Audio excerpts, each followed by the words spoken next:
All the roads are windy. Welcome back to the show, Becca. I'm so excited to connect again. And I don't think you've ever officially been on Earthspeak because I think you were on like the second to last episode of Dream Freedom Beauty. So it's been a while since we've gotten to connect. You've had a baby, a book, and a pandemic in between. So I'm really stoked to just see what's up. Welcome back. Yeah, thank you so much. Happy to be here. Yay. So before we begin, would you like to lead us on an invocation to set the stage for the vibes? Yes, thank you for that invitation. And that's helpful to me as well, as I've been scrambling to be here and do this with you. Okay, so you can close your eyes or not. You can also soften your gaze, maybe look at something in the room that feels safe and sure. I'm going to close my eyes and we'll take a few deep breaths in through the nose and out through the mouth. Again, deep breath in through the nose. Then letting it go out your mouth. One more big deep breath in through the nose. And cycle it out of your body. Tuning into the feelings in your body in a noticing way. Any tingles or thumps or stillness or itchy or achy or bubbly. In this practice of noticing and being with the body, maybe you can send love to a part of your body that feels like it could really use it. Like, hello, little body part I sometimes forget about. Hi. And now in your body, noticing, connect with the part of your body that touches beneath you. So this may be your feet or your seat, or it may be through a seat to the floor. But what we're doing is we're going to connect our bodies to the earth beneath us wherever we are. So if that's through several floors, down some stairs, through wood and carpet and foundation, use your imagination if you don't know, but connect where your body meets the ground beneath you. And from there, grow roots down to the earth beneath you. With ease, your roots find the earth beneath you. And noticing when you get there, the nature of earth. Is it wet? Is it dry? Is it cold? Is it warm? Is it frozen? And then with ease, have your roots plunge beneath the surface of the earth beneath you. Noticing what your roots are moving past.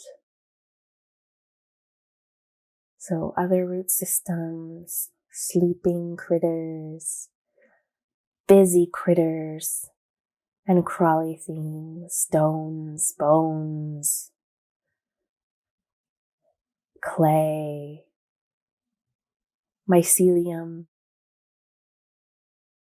moving with ease down, down, down into the earth until you find a place to rest or tether your roots.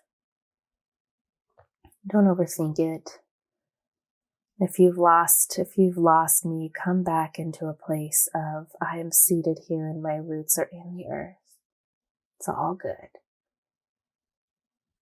And then once your roots have found a place to stay, travel back up, leaving them there, maybe looking the other direction to notice what's just beneath the surface. the living world beneath the dwelling, the building, the car you're in. Moving back, come up beneath, above the surface, and traveling back into your body, deeply rooted in the earth, and breathing consciously in through your nose. And exhaling, feeling that pulsating, life-giving earth entering through your roots, breathing in through your nose and letting it go.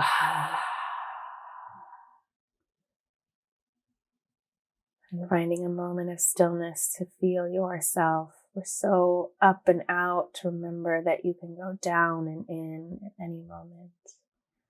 Grounding yourself. Revisiting this feeling at any time that you need it. Starting to wiggle your fingers and toes. Maybe if you have to breathe a little more deeply to come back. And blink open your eyes only when you're ready. Focusing on something in the room or space that feels good. And returning to this moment. Thank you so much, Becca. It's really nice. I'm always the one leading either myself in my own meditations or others, and it's really nice to be led. Thank you. So I'd like to begin by asking, what are your ancestral lineages? Yeah, I really love this question. I really love hearing what people have to say. Yeah, so I come from white settler colonizers of this land, Turtle Island, North America. They're from what is known now as Europe. So I have known ancestry of British, Welsh, Scottish, North Irish, French, German, Polish, Eastern European origins, and naming of nation states by people in power. I'd say like tribally Celtic, Pict, Norse, Anglo-Saxon, and the nameless ones going further than that. Thank you. And where do you live right now? And who are the people of that land? Yeah, I live just north of San Francisco in the county of Marin. And that is Coast Miwok land. But today they are still here. And today they're known as the Federated Indians of the Grayton Rancheria. Well, thanks for sharing. So I really have been looking forward to talking to you today because I just want to hear what you have to say about this. There's such an irony that you were all about connection and belonging. And when you finally got your dream of becoming a mother, we were in a global pandemic that kept us more separate than ever. And would you like to just kind of share a little bit about what that journey has been like? Sucked so bad. I laugh to relieve like the part of me that's like grieving, you know. And there's like a deeper trust of like, it took 3 years to get a baby in my arms. It was a complicated journey for me. It's a complicated journey for many who choose that path. And so I had to believe that there was some sort of medicine in a baby coming in 2020 in a pandemic. I mean, she was literally born with like the earth on fire around her.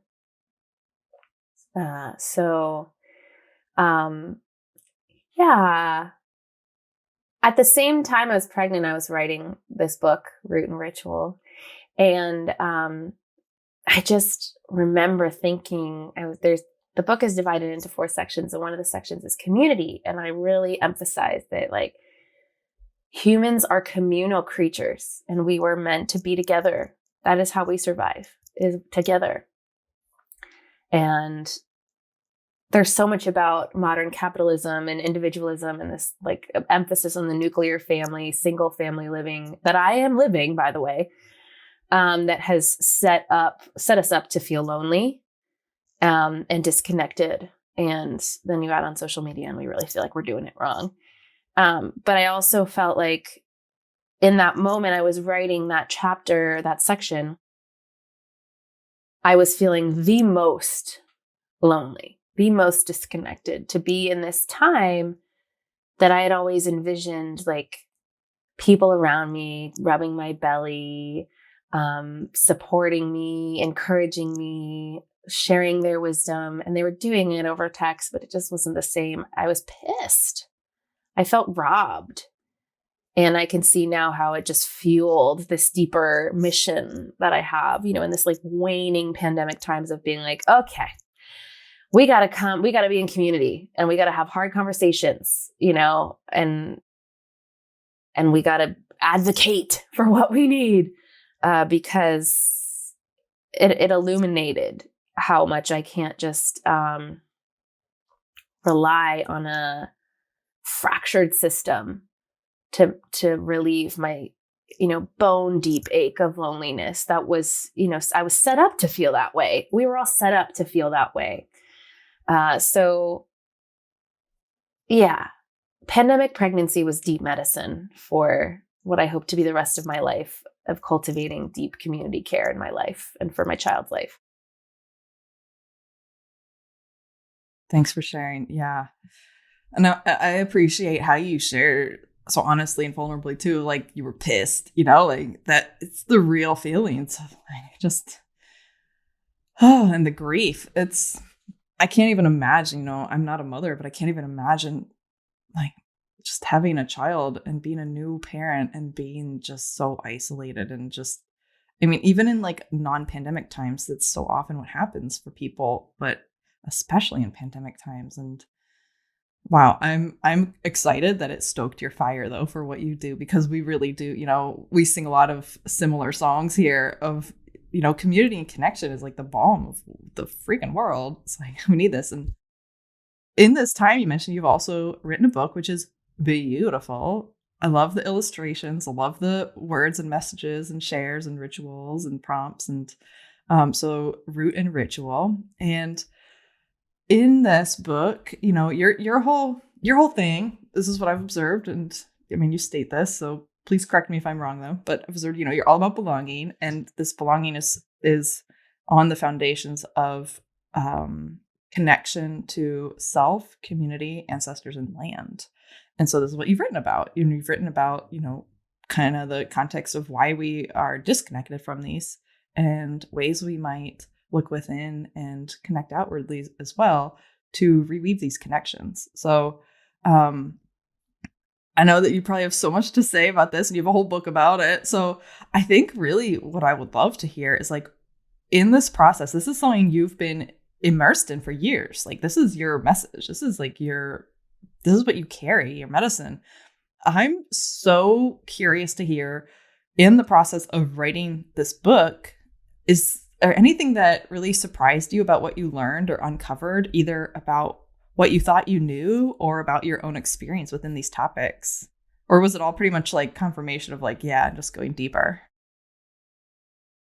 Oh yeah. So a part of writing a book is like there's the gnosis part of it, right? The GNOSIS part of it of like, this is what I feel. This is what I download. This has been my life path. And then there's like, the publisher goes like, okay, you need to fact check. You need to research. And so I was like, okay. So then I went into research mode for a bunch of like statements. I made pretty strong statements around the state of humanity right now. And there's one that comes to mind in the land section where I really encourage basic practices for reconnecting with the land. And that is humans on average, particularly in the Western world, I bet it's higher in the pandemic, spend 90% of their time indoors. Now, a part of me is like, yes, but then also like, what? 90% of their time indoors. And I would add that most of us live in between 68 and 72 degrees Fahrenheit.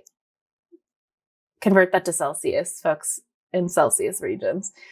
And that is me, right? Like comfort. I've also been in this, having a 1-year-old, in this conversation with her really cool pediatrician around my discomfort with my child's discomfort and wanting to give her comfort, and my pediatrician encouraging me to actually like build resilience from an early age of letting my child be within a window of tolerance, right, of discomfort so that she can find her way through it. And she brought up this idea of this comfort crisis humanity is in, of actually that is the separation from the living world, right? This colonial term nature of it being separate from us, that we live in most of our life indoors. I mean, I'm looking out at a beautiful oak tree, but it's, what does it say? It's 69 degrees Fahrenheit in my room right now. And I'm in my like cute outfit and I got my candles lit and I'm like, yes, living world. But it's like really hard. We've really been severed. So that was a reality check around the numbers. The data proved what I knew to be true, but it actually was quite more devastating to see it embodied in my life. And to be like, I yearn for the wild ways and I yearn for the land. And I'm also pretty uncomfortable a lot of the time. And I love the idea of sleeping under the stars, but I'm always like, my back, the bugs, Lyme disease. So it's just, it's a reality check, really. Wow, I had no idea it was 90%. And like looking at my own life, I'm like, yeah, it checks out. I mean, if it's nice out, I try to like work in my backyard, but that's not always possible because sometimes it's too sunny to see the computer screen, like, or it's too cold and I'm like, so, and like we're connected to this technology that needs power sources and certain lighting, and wow, 90%. Do you have any idea what percentage of time and you and I share much of the same ancestry. So let's like through the lens of our ancestry, what amount of time they spent outside, maybe in the warm season? Because in the cold season, I imagine it's like hardly any. Mm-hmm. Well, it probably depends on when are we talking about? Like, I'd say 99% of us have like hunter-gatherer, agrarian, later on agrarian ancestors. So I also looked at like the history of like enclosure, like land enclosure. Dude, that is so intense. Yes. Okay. Yeah. Keep going. Yeah. Just like the very consolidated effort, the power grab really to separate the people from their wild ways, from knowing the land. And so creating enclosure, which pushed them to like the work and the source of money and the source of livelihood eventually became cities, right? They just went further and further away from the wild. This is why the concept of the hedge witch is so exciting to us, like the one who could stay on the edge, and right. So in realizing that like there was over many generations, but also in recent human history, very, very recent human history, we have a lot of ancestors. There was like a push to be more indoors, a push to be closer together. And then we got in cars so we wouldn't meet on the streets. And then eventually we lived alone. And now we're alone on the internet. I mean, not all of us, but this is like the general. But to answer your question, I mean, at one point our ancestors lived entirely outside, right? And felt entirely comfortable and had knowings around the temperature, the moisture level, what phase the moon was in, what season we're in, like the sounds of a crackle of a branch, their ability to track. And we've lost that.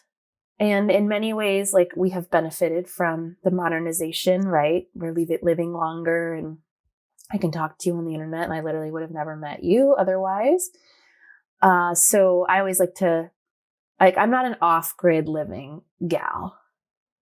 I talk on the internet for a living, and my garden is fun and does not sustain me. I live in California, So, but I also, that's really what this book is about, is seeing the ways in which we are disconnected and our bodies have not been able to keep up with the pace of these times, which is moving at the pace of a machine and not the pace of a human body, and how we can look to ancestral ways to bring more meaning, bring more comfort, bring more regulation to our nervous systems and bring us back together.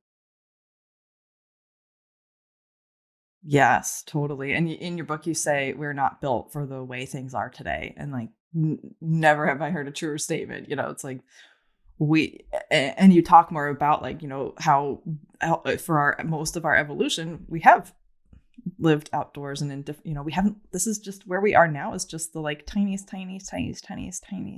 speck on the spectrum of our existence. And gosh, there's so much there. I'm kind of thinking, do you have, we've touched some points here, but in terms of your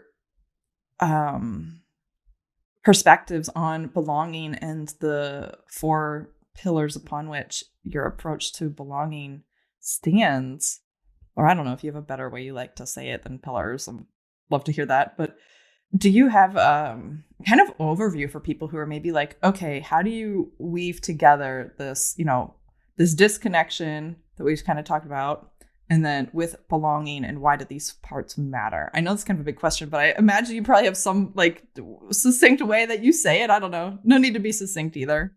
Yeah, we'll see about succinct. I mean, honestly, you wrote a whole book about it, so if people are really questioning, they should go buy the book. Well, all I can say is, so yeah, pillars are fine. Areas of life is another. So this is, I stumbled upon this in my own life. The reason I wrote this book in the way that I did is because it got me this far. And I didn't set up on a path where I said, well, first I'm going to connect to the land, and then it just, one day I was like, oh, I've been doing this. But the root of all of this is the pain. So it is said we live in the Eramessine, the age of loneliness. I talk about loneliness. And that is well documented. You can look it up. I highly recommend. And feels just really true, right? That we're more technologically connected than ever before. I can message you on like 10 different platforms immediately. But that we feel in recorded history more disconnected, more mental health crisis, more depressed, more anxious. So that's my story, right? And beyond that, just feeling lonely, feeling like a sense of unbelonging. Where do I belong? And of course, that started with like the cool girls in class, and it extended to nature, the living world. And then, a real reckoning around being white and living on stolen land. Oh my God, where do I belong now? And then in my own story of who I am, my body, my ways of being, my insecurities, my intellect. There's just been so many ways I've felt like I don't fit. Why don't I fit? And I was pretty good at performing fitting. Like, I'm doing it right? But then the whole feeling the entire time of like, well, if they just knew, or if I get caught, real imposter syndrome stuff, then I really will get kicked out. So real fear my entire life of abandonment, being kicked out. And so these 4 areas, land, lineage, community, and the self, have been the balm, to use your term, have been the place. And I'm not like, I belong now, and if you read this book, you will belong. It's too big an onion to peel, right? But it's worth looking at. So that's what this book, is here to offer. It's got journal prompts, it's got activities, it's got rituals, it's got recipes, and it's all because so many of us are up in our heads, exhausted, burned out, freaked out, disconnected. We'll go on social media and we got the stories that we're doing it wrong and everyone's doing it better. This book is a way to drop you into your body and get you into a place, a connection with your soul, connection with the plants, connection with your ancestors to understand that this is deep and important work that's worthy of your attention. 7 steps to belonging and you'll never not belong again. Yeah, right? Where's that? Oh, wait, that's impossible. Oh, wait, we have to do that for ourselves. And you have a nice little guidebook. And I think another thing I like about your book is you provide context as well, because, history, we all know about how distorted history can be through whatever lens the person telling the history is speaking, and being open to and researching alternative versions of history from maybe the not hegemonic voices has really reveals so much context, even as you said, about researching the process of land enclosure over time and what that did. Like, these things that happened hundreds or thousands of years ago are still majorly impacting us. And we think it's all just because of the systems wrong today from things that are happening today. But no, there are roots, ancient roots, and sometimes more modern roots of these antagonistic structures that create this loneliness and isolation and disconnect. And I think the context is important, and people even realizing that context is there and learning about little bits and pieces helps put together this story in a way that's like, wait, it's not something that I did wrong or bad, but it's something I'm living in, and we have to face it. And then your book gives, suggestions for how to start healing that disconnect within and around us. So, I think this is the most important medicine of our time. Like, this is for humans, this is probably the most important thing moving forward. I feel like this is at the foundation of what we've done with our planet, with facing climate change, and what we've done with our, with the social inequality and the classism and everything that exists right now. Like, at the root of it is this disconnect. And it didn't start today, and it didn't start yesterday. It started fucking long ass time ago. And we got to unweave it. We got to weave something different. So, you got me fired up. Okay. So I think I love that you started to that, you didn't approach it like, okay, lineage and land, I'm going to go through my disconnect. It started with your pain. You weren't like, I'm going to go through these 4 areas and like heal. It was like, no, you just kind of navigated through your own experience. And I like that. I like the context of your own story, because one part of your book, you're talking about how even as a kid, you grew up in like suburbia and wanted to go to the mall and stuff. And even as a kid, your parents were taking you to these amazing places like Yosemite, just gorgeous, unparalleled nature. And you could feel yourself pushing away the wonder of it and wanting to just fit into the different kind of system that was approving and promised success and all of that. And like, these little things I still feel live inside of so many of us. Can you speak a little bit about that? Yeah, the fact that we live in like a disconnected way, but the connection still is seated. Well, I think what's interesting is, even as people like you and I who are so into connection and belonging and, to our audiences and communities, we're like, hey, we see that there's something that's not quite right here.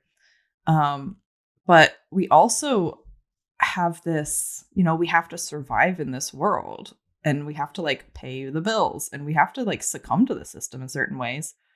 And I don't know, do you ever feel this like kind of struggle inside of like, because that part of you where you said like you could feel yourself pushing your wonder away so you could fit into a different kind of system, like even as radical and like rebel as I am, I'm like, well, I have to like do certain things in the system to survive. Like, how do you reconcile this? Do you reconcile it? It's living in the tension, I think. It took me a long time to really, I just remember in my 20s, I don't actually know if everyone's got it. I was just going to be like, in the 20s when you get angry about the system, but everyone sort of hits that at different moments, right? In my 20s, I had a real like, wait, what is the history of capitalism? And like, wait, I have to make money to survive? Like, this real frustration with so much that's true about being alive in this. And then I really got quite like, well, I just remember really being really into Julia Butterfly Hill, like living in the redwood tree. Yeah. So they wouldn't cut it down. And I remember being obsessed with that television show about the Sea Shepherd organization that tries to prevent Japanese whaling ships. And I really went to the other direction of like, I will live with the land, on the land. And I send so much respect and love and honoring and reverence to folks who like fully dive in to like that kind of a mission. And it became very clear that I couldn't do that, or I'm not doing that, right? I chose not to. And then the guilt. That's the process. Then the guilt of like, well, then I'm a bad person. So what am I saying is that it really took me a while to go from either or to both and.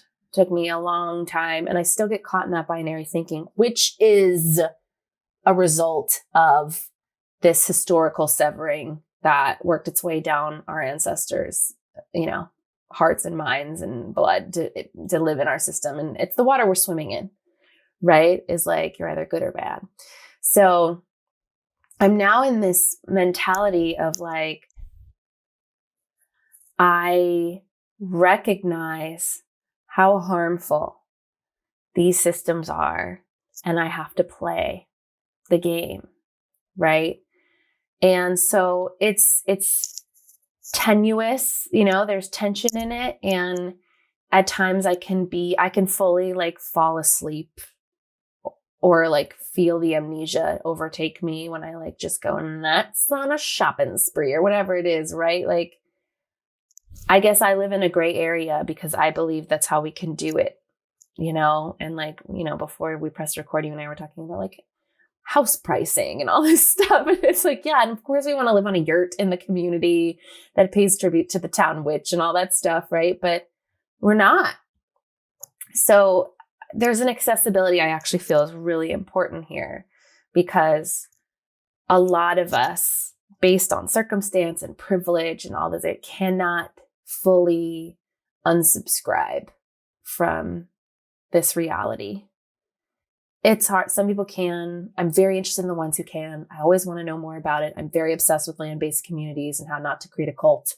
Like, I'm just very interested in all of that. I think these like polygamous communities are very interesting. Like, I'm looking at all like, how do they do it in prisons? Like, how are people doing it?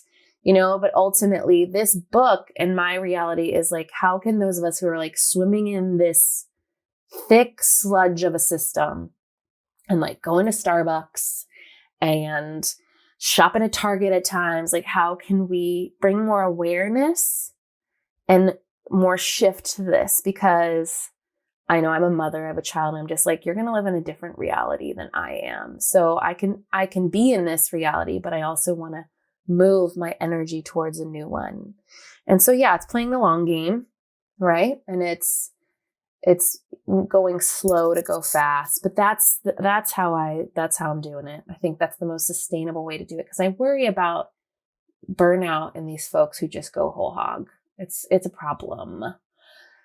And I want to be in it. I want to be an elder who said, I did it, I'm doing it. So that's my philosophy. Thank you for sharing that. And I think it probably resonates with a lot of people. And like, I totally get it of how do we even just create community without being a cult?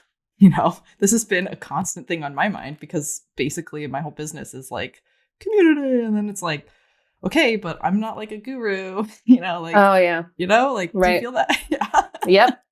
It's a whole thing. And like, also, we are living in a cult, the cult of consumerist capitalism, late stage capitalism, and what beliefs and agreements have we subscribed to in this cult? We are living in a cult. Yeah. Oh my gosh. A side note, who is Amanda Montrell, who wrote Cultish? Mm-hmm.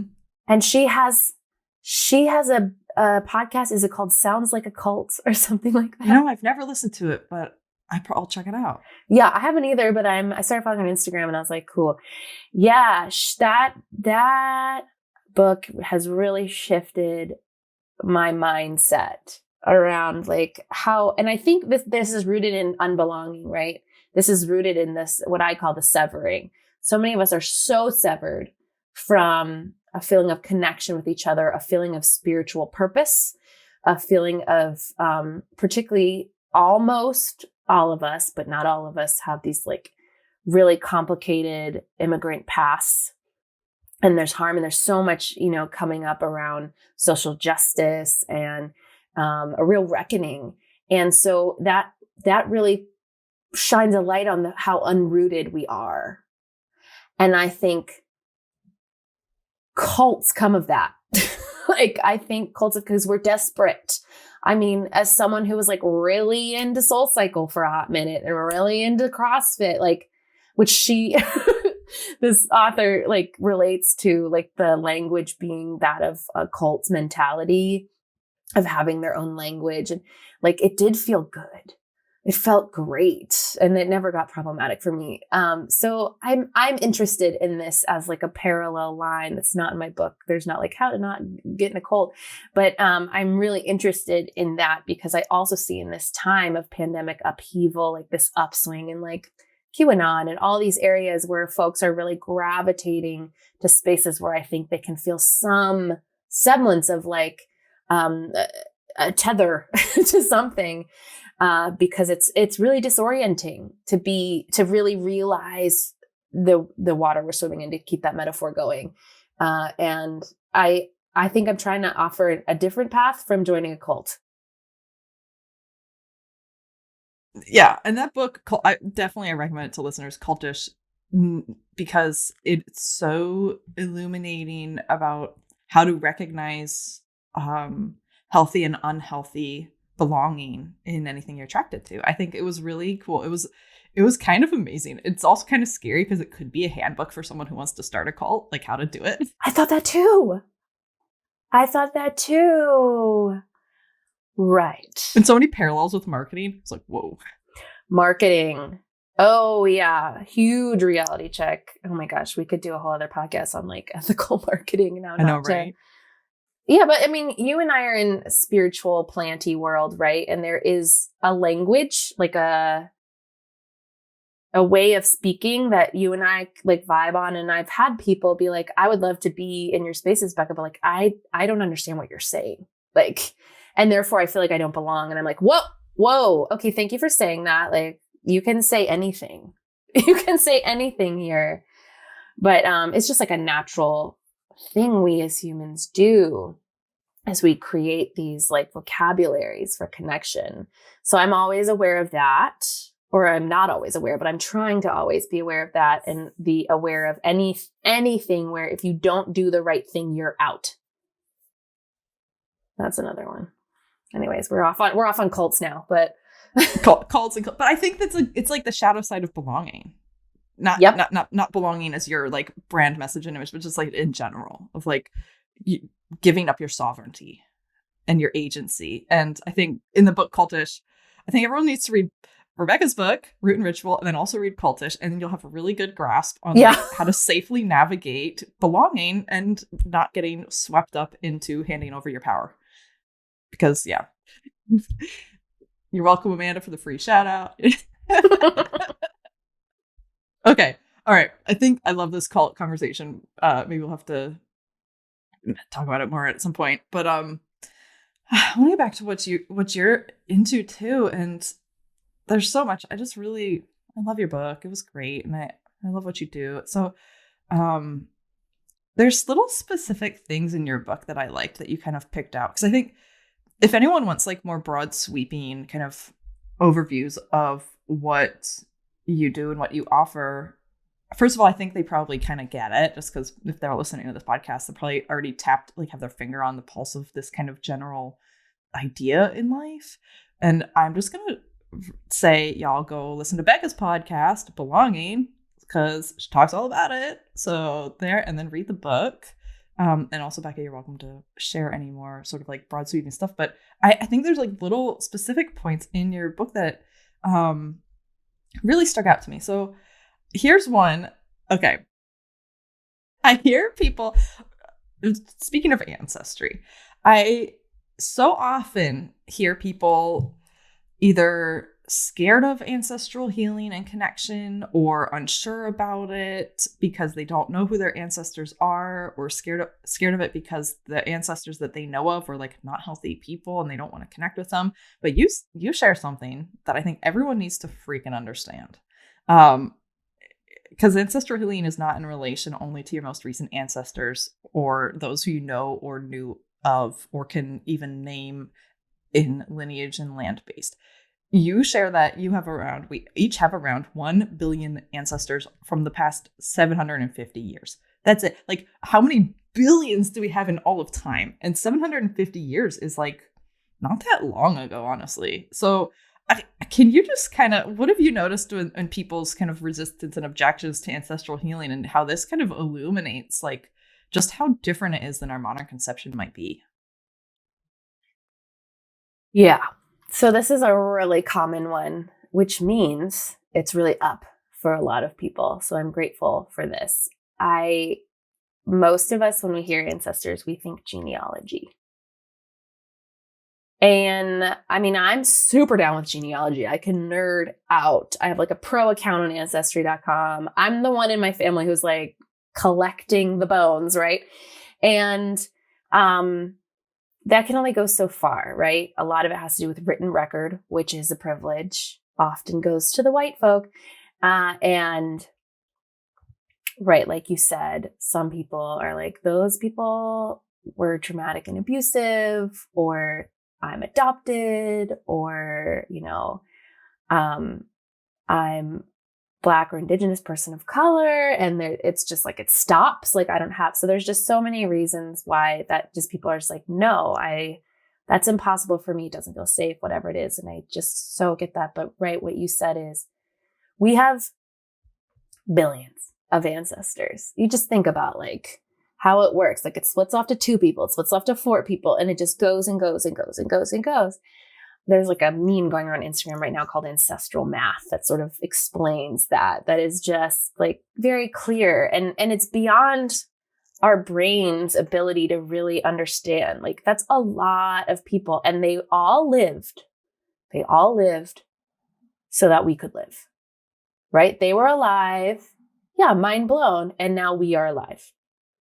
And I talk in the book about whether they were, cool or not cool, and harm and abuse. And there's so much there that can be healed. And I am actively participating in those modalities because I think it's so important. But as far as like, there's near ancestors and far ancestors, I talk about this concept of the mighty dead. Like, you don't have to know their names. You don't have to know what they look like. You don't need to have a picture of them. You don't have to know in order to have a connection to them or call upon them, the bright and well ones, right? The ones that are of sound mind and spirit, who wish you well. Of course, they wish you well. You're continuing the line. And this is Indigenous concepts that a lot of us who have that severing from Indigenous knowledge, right? This knowledge that goes before the churches came. This can feel like, what are you talking about? Or, ooh, scary, I feel scared about like, demons and spirits. And again, there's just many modalities to work through that. That's not what this is really about. I want to go even deeper here though, and say that we are descended from more than humans. That's just true. We are descended from the mushrooms. We are descended from the trees. We are descended from the stars. Natalie, you're a scientist. I know you know, right? This is how evolution and like the creation of the living world came from these cells moving and diversifying and growing and evolving. And so for people who are like, it doesn't feel safe, I'm not interested, I've hit a wall with genealogy, I say like, what feels resonant to you? I know a lot of people who are like stardust. I'm like, cool. Or people who are like, soil, stones, cool. Like, our ancestors knew that. They knew that. And like, our ancestors, before there was like the cameras and the pictures and all that, like, that's what they honored. or just the bones of their ancestors that were buried under their homes because that's what they used to do. There's just so much there. I know I'm saying a lot here, but I think it's important to just say it.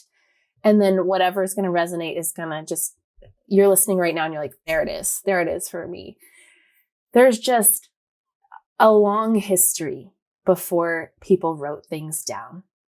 And then people wrote things down and most of it was burned and then they rewrote it, and who rewrote it. So don't get too caught up in that. I mean, that can be really enjoyable for a lot of us, but it's not the only path to connecting to who and what came before us.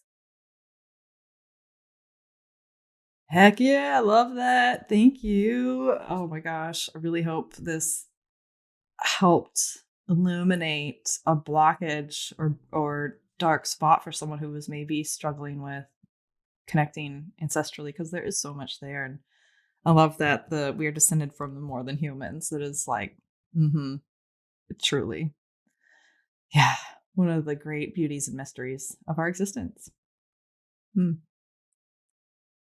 Cool. So there's another little piece I want to pull out here from your book as well. There's so many pieces. Oh my God, we don't even have time for them all. Okay, there's something here. You were talking about connection. Now we're kind of moving from the ancestor pillar to the lineage pillar to community. And this day and age, we've only seen more and more divides amongst families and friends due to beliefs and opinions and whatever. I mean, it's just, I feel like it's probably in everyone's life they've seen some aspect of this.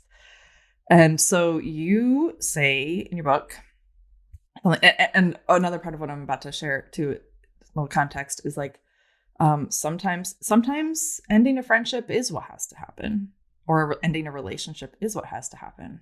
But I think there's sometimes there's room for repair. And you talk about this. You say sometimes it's worth your time and energy to be the catalyst that actively shifts the dynamic of a friendship from one of, let's say, criticism and shaming of others to one of mutual empathy and support and admiration. It takes time, but it can be done. And you can be the one to create it. So you need to speak to that, how we don't have to throw out relationships, and maybe how to approach that and how to even know whether it's worth trying or not. Yeah, that really came out of like a theme I was noticing in conversations, particularly around like, I attract a lot of people who are looking to create or be a part of women's circles or sister circles or create deeper kinship with, quote, like-minded individuals. And so this came from noticing there were a lot of circles of sameness. And a common theme was cutting out toxic people in your life, or, they just don't get me, so they're out. And so, yes, like you said, sometimes things need to reach completion. But counter to the cancel culture line, humans are adaptable and can learn. And so many of us, no matter what, like I'd say 9 out of 10 of us really do want more meaningful connection, deeper friendship, shifting the topics of conversation, wanting to feel differently, walking away from an interaction. And so many of us, that was not modeled for us, right? Like, it took me a long time to shift the vibe of hanging out with girlfriends from drinking wine and shit talking with people who weren't in the room to ones that were about our visions, our dreams, our learnings, our moments of vulnerability. It took time. I was like a baby deer on wobbly legs. I knew what I wanted, but I was like, how? Things, I just had a pattern. And a lot of us, or some of us, I should say, grew up like watching. I'm going to speak to the woman experience. This is not exclusively to woman experience. And this includes like any gender identity. But like the classic sort of cultural, like watching our mothers like say that you can't trust women, being burned in female friendships. And that's my story too. I've been the perpetrator. I've been the bully. and I've been perpetrated against, I've been wronged. And so many folks come to me with these stories that are just like quite wounding and really affect a feeling of trust and affect a feeling of like, and wanting to go to these circles of sameness where you're all like-minded and you all do the same thing because like that feels safe. And I think true community is diverse. True community can hold disagreement. True community can be with discomfort, and it's an atrophied muscle in our culture. And I'll say I'm working hard on strengthening it, and I'm still working on it, particularly in these times. Whew, it's been confronting.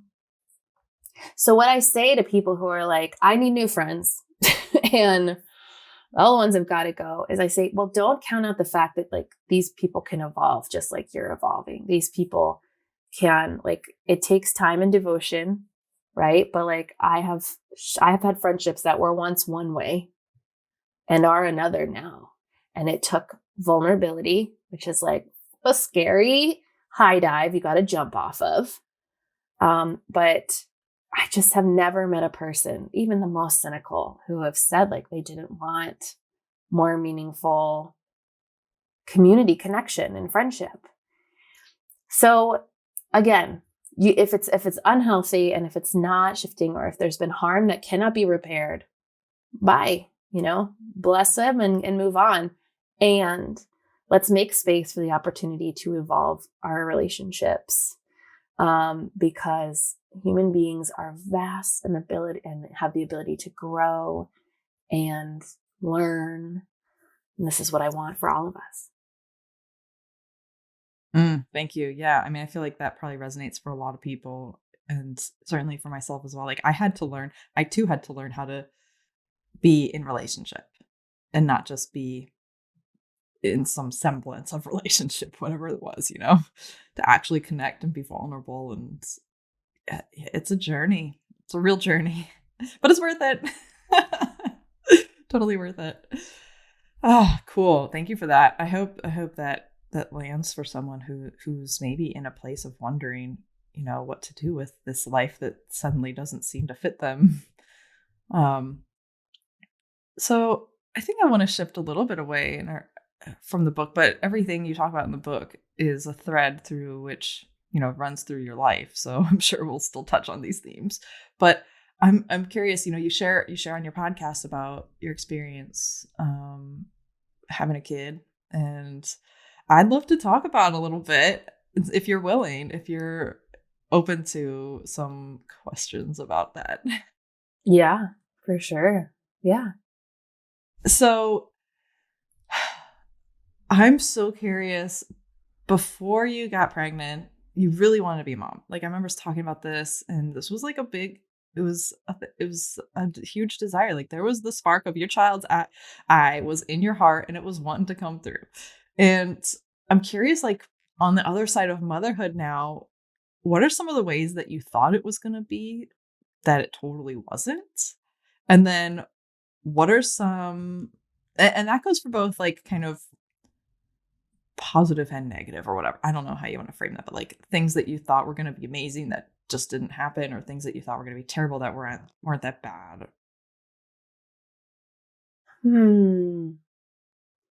Well, I will just say, I had a very conscious conception story. There are some people who just like conceive without knowing, like it just happens. For me, it was like I had some losses, and that really crystallized my desire. And so by the time I had a baby in my arms, I was like, I choose this. So that's like one path, right? Not everyone there are many paths, right? For children and parents in that way.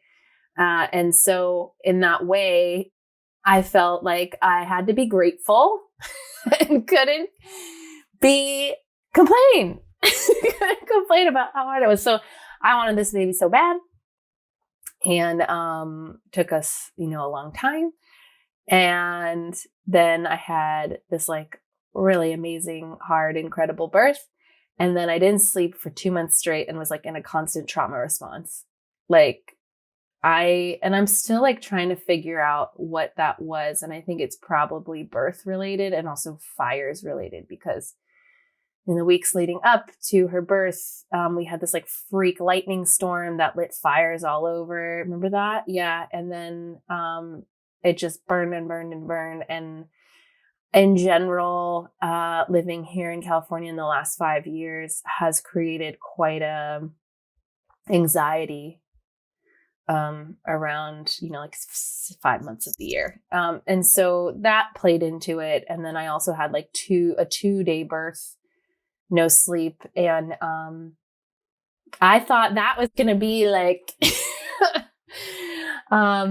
what can I say? I did the hypnobirthing thing. I thought, I didn't know what surges or contractions would feel like, but I thought they wouldn't feel like hot fire in my pelvis. I thought they would feel like light cramping. It was like period cramps. For me, it was like hot fire in a tornado swirling in my pelvis. I know it's wild. You can't, I know. I can't, I almost don't forget now because like my body wants me to do it again. But it was really wild and hard and took me a long time to actually surrender into, and I fully underworld journey. So, I had a baby, and then, you go on the path of sleep deprivation, which I was scared of. And I was fortunate, privileged enough to really bring support in. And I just felt like, oh, I could have all the support in the world and this is still going to be hard. And there's like the loss of the village in that way, that like paid help is not the same as village. And just a real like, oh, I'm afraid I'm going to die if I like can't sleep. Talk about comfort. I have a real dependence on and anxiety around getting enough sleep. So I'd say for the first 10 months of Atlas's life, Atlas is my daughter, I was in and out of like, will I survive this? Will I survive this? And also a real flirting with psychosis, a real flirting with, flirting is an interesting word I use, dance with, maybe that's better, dissociation, like watching myself want to leave my body, which is, I think, what I realized, giving me so much compassion for parents. But I think that's like often what happens, right? When it's just too much on the nervous system, and really speaks to how we need to raise our babies in community. And that it is far too much pressure to put on a nuclear family, let alone a single parent. Yeah, it's so, and I remember thinking, oh my gosh, there are people driving cars right now impaired by the sleep deprivation of a child, a colicky baby or whatever. And it just, so I remember the first year just being like, this is not okay. And then a real sense, you've got the pandemic and then you've got social media, a real sense that like everyone else is doing it. Why can't I figure it out? And I wanted this baby so bad. Why can't I be more grateful? It's gnarly. I ended up having to I have a community I lead called Hearthfire. I had to leave. I had to leave everything that was not extremely, extremely a priority. And I also edited this book 1 month postpartum. Wouldn't recommend it. Wouldn't recommend it. Again, I have to trust the medicine of these two. I got pregnant a week after I got the book deal and they were both due the same week. I have to, I know, I have to trust, but I won't do that again. And yeah, so there's a lot there. But I will just say when she was 8 months old, I took a second maternity leave. I said, which felt like failure, even though I wrote my community and I had so many parents write me and say, I'm so glad you're doing this. I could never do this. And I thought, were you okay? And I would say to some of them, were you okay? And they'd say, absolutely not. Absolutely not. I wasn't okay. So yeah, I took 4 months, like a mama sabbatical, I was calling it. And then I came back and I'm back now to launch this book, and I'll probably go back in to the cave for the winter and really truly winter. But yeah, I'll probably have more to say as time passes, but I also see the hormonal ways that like it's almost been wiped from my memory. And I'm like, I could have another kid. What? Wow. Wow. So I think there is a sense of like, for parents, of just get through it and you'll forget it, which doesn't seem, it really does abandon our new parents in our, in our global community. So those are my rambly thoughts about it. I can say that what I also didn't expect was the impact of attachment for me. I think the like cliche things is like the greatest love you'll ever know, or your heart outside of your body. Yes. And I've been trying, like, I'm fortunate to breastfeed. The oxytocin is like the greatest drug on earth for me. I freaking love it. She loves it too. Her eyes roll, my eyes roll. It's like the best trip ever. But yeah, to feel the attachment, the connection to a human I created and birthed out of my body is a trip. And I wonder how many, there's so much dissociating happening and like, people getting back to work, but how many parents have that moment of just being like, whoa, this is nature. This is creation. It's just like, wow. I just like look at trees differently. I look at animals differently. I'm very interested in how every cell procreates in the living world. I'm just so interested because I feel that experience reconnected me through realizing my body did that. Wow. Thanks for sharing.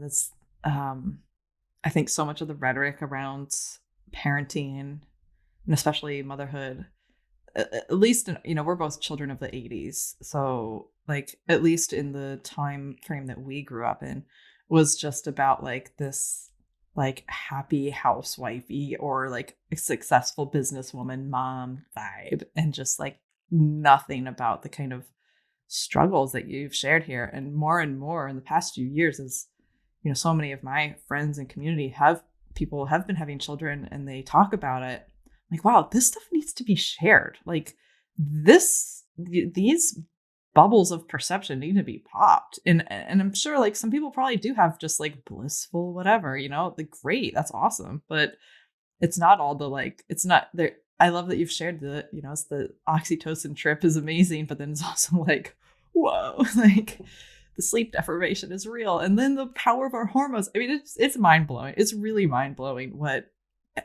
what force of creation and nature is living in our bodies that we have no conscious control over. It like just does this. That's really powerful. And now you're thinking of like, yeah, I could do this again. That's amazing.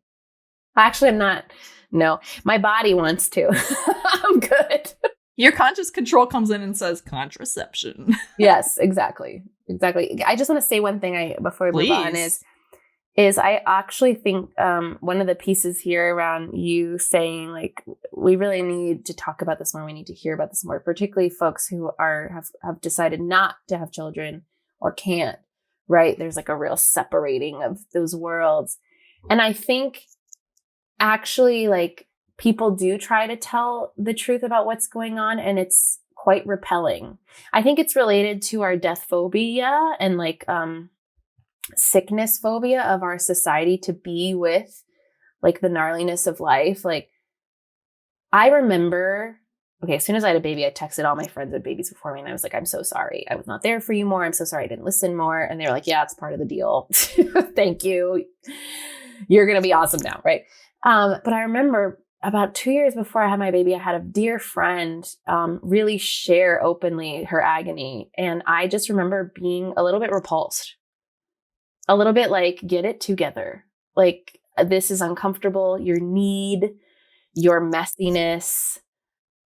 It felt like too much. And I watched like the culture move through me, the over culture move through me and be like, figure it out. Right. And I'm embarrassed, but also I think it's important to share this. It's really healthy for me and a good process for me to just be like, that happened, And so then I remember how I felt. So then sharing the mess feels even more vulnerable because I'm like, I will repulse people. But the more we share, the more we can shift that. Thanks. And for someone like I am in the camp of choosing not to have children, and I'm the oldest of many children with a very large age gap. So I honestly remember this messiness from my parents giving birth and having I'm like, whoa, not for me. Like, this is very much informed my choice. But for as a mother, as a parent, sharing the messiness, what kind of responses are you wanting? Are you wanting people to just be like, wow, that sucks, and just to like empathize? Or like to be like, how can I like what kind of response, especially I think like as you said, are like death phobic and sickness phobic and even vulnerability phobic society, people often just don't even know, even if they want to help, they don't even know what to do, or things they think that they're saying or doing are helpful. They think they're being helpful, but they're actually not. So like, from your own words, for you don't have to speak for all parents, but from you, like, and this might spark something for other people listening, what would be your like ideal response to someone when you've shared this messiness with them? Wow, what a beautiful question. Well, I'm going to have a complicated answer. So there's often a moment, I just remember in the thick of it, I wanted to be saved because that's the overculture story, right? Like, that's the ending of every Disney film up until recently, right? And that's what I felt my friend was. She was like, I'm drowning, someone save me. And me being like, I can't save you. I'm uncomfortable with how much you're drowning, right?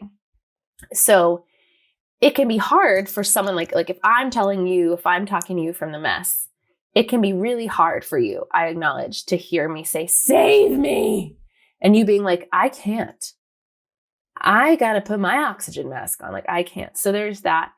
But I found what was helpful was being witnessed, friends just listening to me, and that's like, I talk about that in the community section as well, around the power of witnessing and fertile listening, and how we actually don't need to, a lot of people don't feel valuable in relationship unless they have something helpful to say or do. But a lot of times, like, if I was coming to you, there's only thing that is helpful is for you to be like, I hear you. I'm here with you. That sounds so hard. And I'll be like, but I think you're going to get through it. It's like, yeah, I'm going to get through it, So yeah. And I think it's always helpful to cook a meal, bring food. I think it's always helpful to like help clean the kitchen.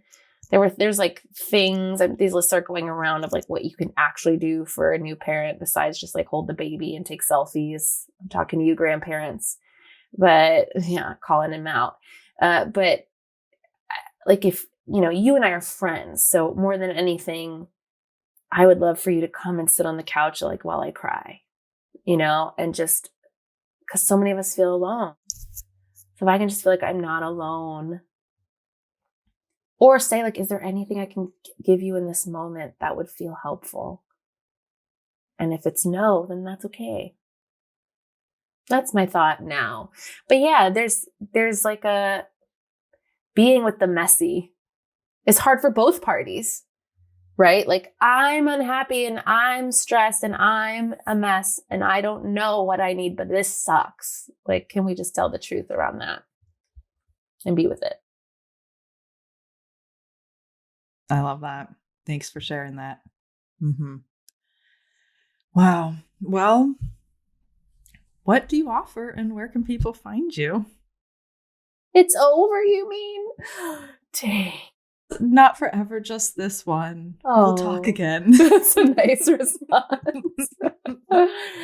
Oh yeah, I love your podcast so much and the way you guide people. Just want to give love to you. Yeah, or speaks awesome. Yeah, so I have a book coming out, Root and Ritual, Timeless Ways to Connect with Land, Lineage, Community, and the Self. You can buy it anywhere. I'm not sure when this is coming out, so you can either pre-order it or order it. And yeah, I would just love to hear from you. If you read it, share with me. I'm only on Instagram, Becca Piastrelli, because I'm really hoping this can be of service, particularly if you get it and root into it in this winter season in the Northern Hemisphere, to just take time to be with it. I teach you how to make pickles and dry apples and journal prompts for connecting with your ancestors and making altars and talking guide prompts for talking to friends in a more meaningful way and ways you can make peace with your body and all these things. So I would just love to hear what resonates for you. Cool. And then I think you're BeccaPiastrelli.com, right? That's me. That's you. And of course, as always in the show notes, those links are there. And just super rad to connect again. And thank you for I just love your unashamed sharing of the processes you've been through that you're ready to share. And I think it's really refreshing and validating. So thank you for just sharing you and doing what you do. Yeah, thank you. All the roads are windy. Listen to over 200 free EarthSpeak podcast episodes on your favorite podcast app and visit earthspeak.love to learn about our collective community and workshops.